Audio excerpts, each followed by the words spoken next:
Hi, welcome to Moonlit Fly Fishing. I'm Brandon Moon, and tonight we're going to be tying up a really cool pattern. This is the Blue Wing Olive Guide's Choice Comparadun. This is a variation, a mix between a traditional Comparadun and Fran Better's usual. So we're going to use a synthetic wing material that makes it easier to tie, quicker, and allows you to tie a slimmer profile body that's more realistic as well. So with that, we want to go ahead and get started and invite you to let us know what you think at the end of the video. Leave us a comment, and we look forward to seeing you next time. Have a great day. The hook that we're going to be using today is the Moonlit Premium Tagata ML102. We're going to tie this in a size 16. Feel free to tie this anywhere from a size 14 all the way to a 20. We'll start our thread at the 3/4 mark. We're using Semperfli's Classic Wax 12/0 Pell Olive. You can see I've wrapped to the back bend of the hook and left the tag end on the back end. Now I'm going to take 2 fibers of the Semperfli tailing fibbets in medium olive. I'll cut two of those out. And then I'm going to even the tips out on those, holding it light in my hand and then touching it and evening them out. Once we've done that, we're going to take and measure this out to be roughly the length of the hook shank. And then we're going to tie that in. I'm going to lay that right there kind of at a little bit of an angle. I want to make sure that I get that secured in at the back end there.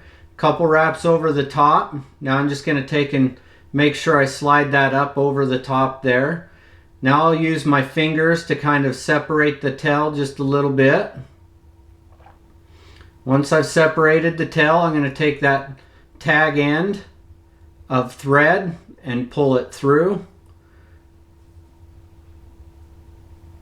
And I'll pull that tight so that I can help push up my tails there just a little bit. Secure it down with a couple wraps. Now I'm going to trim it out right there at that tie-in point at that 3/4 mark. And then I'll take my thread, finish securing it down. Once I've done that, I'm going to go back towards the back end again at my tie-in point of the tail. We'll go short, just a little bit short, and give us 2 wraps underneath the tail. Pull it tight, and then we'll start wrapping forward again. You can see that it didn't quite go all the way to the back on my wraps, but that's going to help create my taper as I stop just short again here. And then I'll wrap forward all the way to that tie-in point. And then we'll go rearward again and forward. We're going to do this about 3 times, maybe 4 times, just to create a nice smooth taper to this fly. And then I'll go back to the back at the tail here. And now I'm going to take a green, kind of an olive colored green that's a little darker than the Pell Olive. And I'm just going to mark my thread with this. It's an alcohol marker so it won't bleed. I'm just going to give a nice small little amount there. And then I'm going to take and wrap that forward. And you can see the slight variation for the segmentation here. You can do darker if you'd like, even black.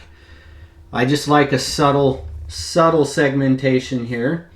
Now I'm going to take some predator fibers in silver bait fish, and I'm taking a very small strand, and I'm going to tie it in just like I would tie in my parachute post here.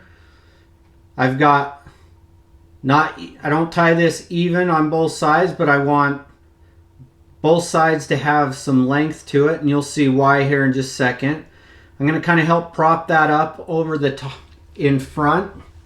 Now I'm going to pull it up, and I'm going to twist this predator fibers, and then I'm going to fold it over. You can see how it twists up on itself, and then I'm just going to hold that in place and tie it down. And this is not using the hair, so it's not building up the bulk in the back end of this fly, making me tie in a bulkier fly. Trim that out.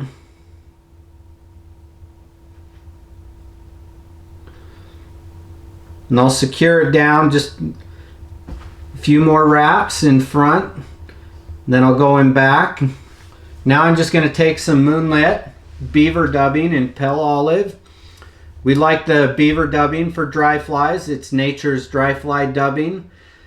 The only dubbing that we like more for floatability is the kapak dubbing, but we love the consistency on the beaver dubbing a little bit more. So we're just going to dub a nice small little noodle here. And this is going to build our thorax just like on a Comparadun that you normally tie. And you can see how we've got that predator fiber twisted up still. And I'm just going to create a nice thorax in front and behind that's going to help kind of wrap around and give me a nice good underbody on here. I'm going to take just a little bit of super glue just because it helps secure my knot a little bit. Take my whip finish tool. Now I'm just going to whip finish with a good couple wraps of whip finish here. So we got 3-turn whip. Snug that down, tighten it down. I'm going to use a razor blade. It's my favorite tool to trim things out. It gives me a nice clean cut. Trim that out. Once that's trimmed out, I'm going to pull this wing back and I'm going to cut it right there at the back of the hook there. And you can see how it stands up. I'm just going to kind of splay it out so that it gives me that U type shape. Then I can trim out any fibers that I need to clean up this fly. And you can see now I've got a nice Comparadun here. Very easy, quick to tie. Thank you for watching. Have a great night.